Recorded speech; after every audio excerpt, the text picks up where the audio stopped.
Boys, a dream of mine since I was a kid is to somehow have an arcade machine in my house. But what if I told you now? It's possible. Because using my 3D printer, I'm creating games. And not just cheap garbage. I'm thinking a 2-player pinball machine that's the size of a large dog. A foosball table you can take wherever you go. Or even simpler stuff, like a custom roll-up chessboard that's magnetic. My goal is to design and print all varieties of games, test them out against my friends, and upgrade them like you've never seen before. So come on, y'all, let's hit it.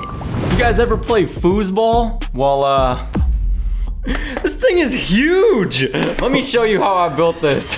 The part that took the longest to print was this green outer shell, which is tricked out with a bunch of numbers and random holes that we need to fill with these white rods that I printed that we can carefully insert. But before I push them all the way, this is where it gets fun. I 3D printed a couple red player pieces as well as the blue team, and if you'll notice, they perfectly slide into the middle of those rods. Then after putting on both teams, I pushed the rods all the way through. The only pieces that are left to create are of course like the handles and the little details. That way when you're playing the game with a friend, you know which rods are yours to twist. I said that straight-faced, by the way. And believe it or not, we're done. Well, at least for half of it. So I printed double of everything you saw there. And then because I already put it together the first time, the second time was easy. Woo, baby! Because of the way both halves are designed, the final step is real simple. Click them together. Yup, that's it. But a pet peeve of mine is that the original design didn't have a bottom floor, but I wanted to upgrade it. So I custom 3D printed these soccer mats and perfectly glued them to the base. Now boys, this is what I'm talking about. Okay, I'm not gonna lie, this print is tricked out. You can move this slider to check the score. I use WD-40 on the handle so everything moves smooth. Oh yeah, and if you'll notice, I also put these silicone pads on the bottom, so that way when you're playing, the table doesn't move all over the place. But what's a foosball table without the foosball? So I screwed that thing together, dropped it in the arena, and for a test run, oh yeah, this cooks. But alright, I'm gonna make this interesting. In order to test these games and actually see if they're fun, I'm challenging TD Bricks, aka my boy Tyler, and I'm gonna make a bet. For every game that we play and he beats me, I'm gonna give him a point. And by the end of this video, if he gets more points than me, I'm gonna make him a promise. I'll 3D print anything he wants. Anything. So I brought the foosball table to Ty's house and told him the plan. Oh, yo, my boy. What's up, my brother? So sick. You actually 3D printed this? Yeah, bro. Wow. The table looks like a soccer field, the handles move smooth, and even the balls are 3D printed, which is such a flex. But without further ado, let's get it. For the first game, we decided to do a best of 5. And yo, I gotta say, we both had so much fun. Surprisingly, the table didn't move around that much. Some of the plays were intense, which made it a little bit competitive. And after scoring back and forth, I dropped in the final ball. And this goofy ass Lego dude really beat me. Dude, on the table is crazy. Well, I didn't even look behind me. For this game's low-key basic, but it's so cute. If you can't tell, it has something to do with frogs, which makes me really happy. And yo, shout out my friend Aiden. He loves frogs. But yeah, as you can see, I made 6 of those guys, as well as these pink and yellow flowers. Now you're probably wondering, what do any of these have in common? Well, the last thing I printed and the name of this game brings it all together. It's called Tic-Tac-Toe. You get it? It's like tic-tac-toe? Ayo, I thought this was fire. And I'm not gonna lie, if you don't know how this game works, you did not have a childhood. But I'ma say it real fast. You and bro take turns placing your piece until somebody gets 3 in a row. Yeah. It's that simple. And because this print is kinda frog themed, I took Tyler to a pond and figured we could play there. All right, you go first, bro. We decided to play a best of 3, cause you know, these games go quick. But as for game 1, after placing all the frogs and flowers, this game is really collabed, bro. Really, nobody won this one. All right, let me go first. Of course it's a tie. However, onto round 2, I knew I could pull a legendary trick. Just watch. Oh, let's go. Wait. Yeah, buddy, how about that? How about that, man? Yo, what if I told you this log here is a chessboard? Oh nah, bro, we living in the future. Chess/checkers is one of those games that's so classic, you kinda have to bump into it at some point in your life. But if you're wondering why I'm 3D printing something so basic, That's where you're wrong, because this design upgrades everything. Instead of the chessboard being a flat piece of wood, I printed out and prepped 12-inch log strips. And then for the pieces, I stopped the print halfway through so I could put magnets in every single piece. Then, once everything's installed, you resume the print. Now, since the board is like a wooden nature theme, if you'll take a look, the pieces themselves are mushrooms, which I think is kind of cute, but the fact that they're magnetic makes it way cooler. But even if it doesn't look like it, chess has a lot of crucial parts you need to print, like the other color of pieces, the tiles that go on the board, and on top of that, if the pieces are gonna be magnetic, the tiles need to be as well. But after all that, the final thing I'm gonna print that's kind of a mystery, but you'll see at the end, are these log top and bottom caps. Even though a chessboard's supposed to be flat, just wait and see. Let's get it. First up, using these long wooden strips, I connected each one together to make the flat board. But right now we got bigger issues. Since each strip is not connected, I needed to find a way to link them all together. So I bought some stem wire from the store, which you can fit deep down into the board. And now that we know it works, yes! The board flexes and bends while sticking together. Now for the most important part, putting on the tiles. The creator of this file made it pretty easy though. The board itself is already mapped out with a bunch of peg holes, and each tile perfectly fits into each one. Woo! But you already know, we're not done yet. If you notice these 3 holes on the outside of the board, that's actually a place where you can put magnets. Now, why would you want magnets there? Let me blow your mind.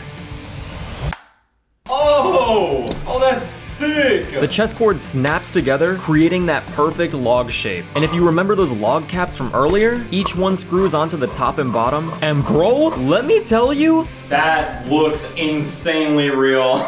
I think if you drop this in the woods, nobody would question it. But again, it gets even better, because when we twist these caps off and look at the pieces we made, there's actually 2 games in one. Oh yeah, so the mushroom pieces are for chess, and the acorn pieces are for checkers. I put everything in bags so it stays nice and organized. But besides all that, the chessboard is prepped and done. It's time to see Tyler's reaction. Holy crap, what a flex. Oh yeah, bro. Look at this guy all locked in.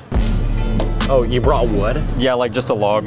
Yeah, that's the game, bro. But besides flexing and showing my new board to him, oh, it's a chessboard. we kind of quickly realized these mushroom pieces are so hard to figure out what's what. At least though, the magnets worked beautifully. Now, since chess can take a long time, Dude, you're such an alpha. we're basically speedrunning one game to see who can win the fastest. And I gotta say, normally different chessboards only look different, but this board felt different as well. Oh yeah, apparently we both forgot about checkmating in chess. Yeah, low-key. Wait, Loki, this game is like done. Which is so stupid. So since I was closest to winning, Tyler let me clap him up. But like I was saying, from the magnets in the pieces to the fact that you can roll up the board, This is the most unemployed thing we've ever done. it allows you to play chess in so many new ways. Like playing chess while riding a mall carousel. Dude, this is what 2 grown-ass men are doing on a Tuesday, by the way. Oh, hell yeah. For any of you guys that like Tetris, this one's so peak, bro. You start off by printing 5 pieces that are all black. It's just for the casing. But as for the pieces, we're using pretty much every color in the rainbow. Because once you take all of those parts and lay them out on the set, now it all comes together. Oh, damn, these look good. As you can see, there's probably over 100 individual parts, each one being an iconic shape to the game. And if for some reason you haven't played Tetris ever, allow me to build this 3D print and then teach you the basics.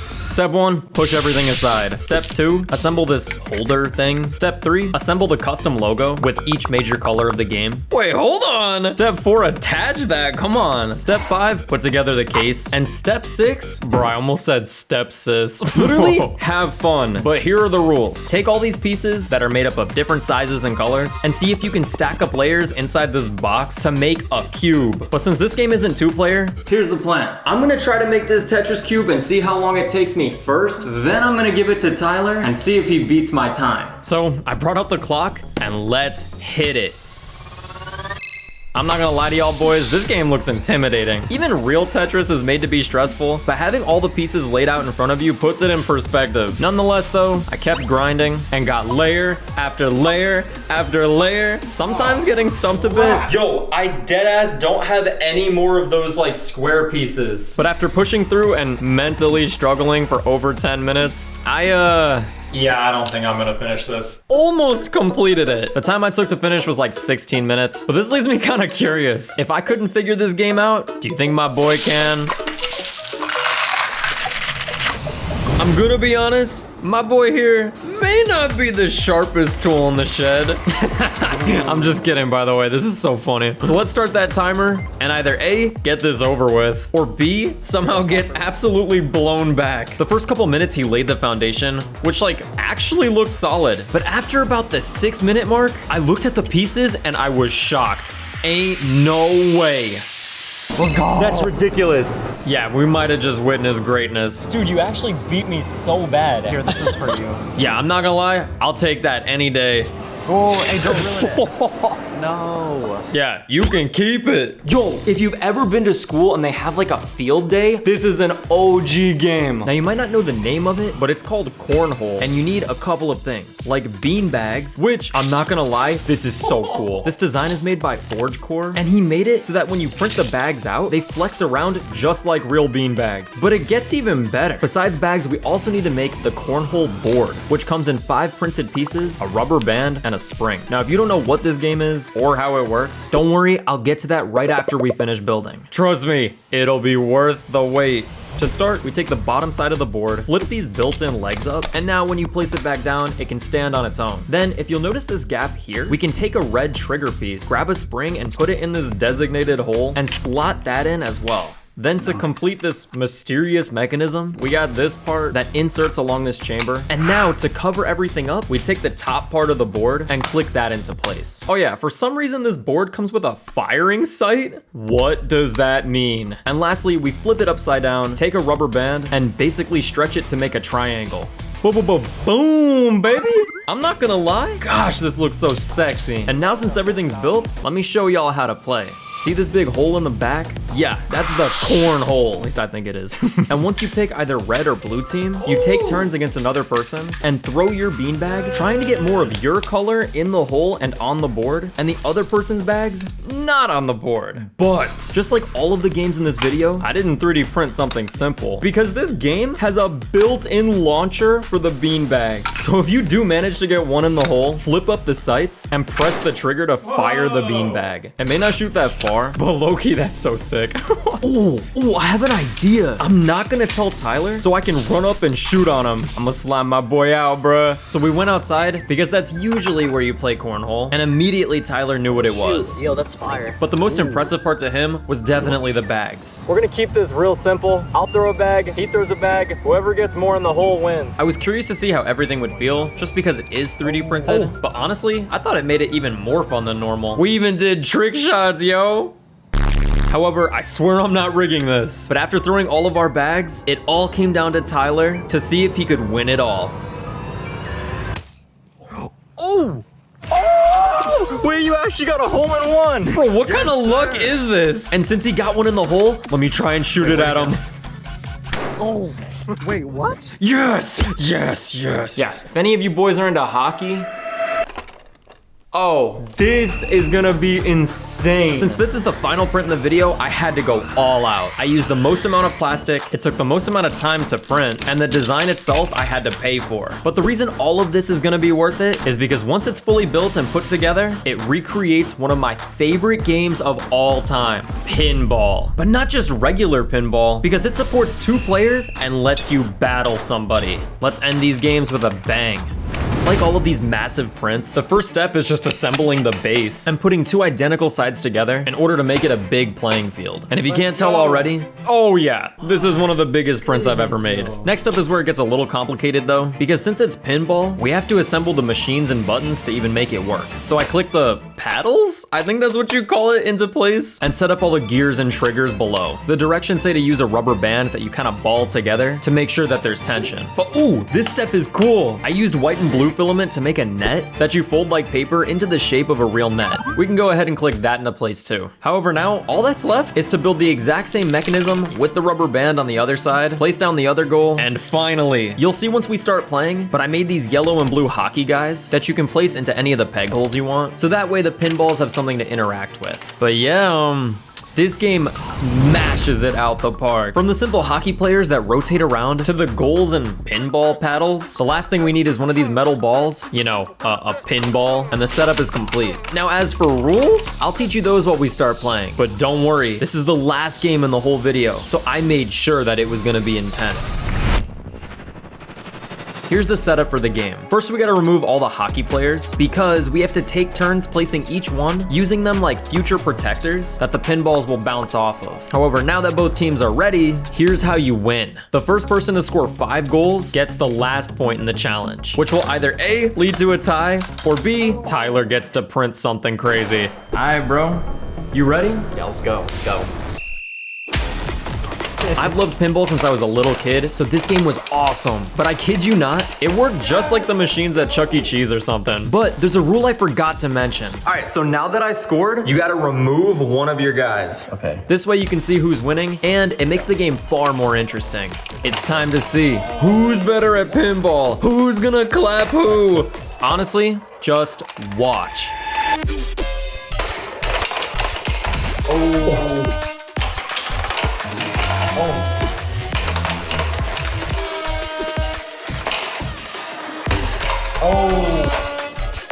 I swear I'm about to rage so hard, bro.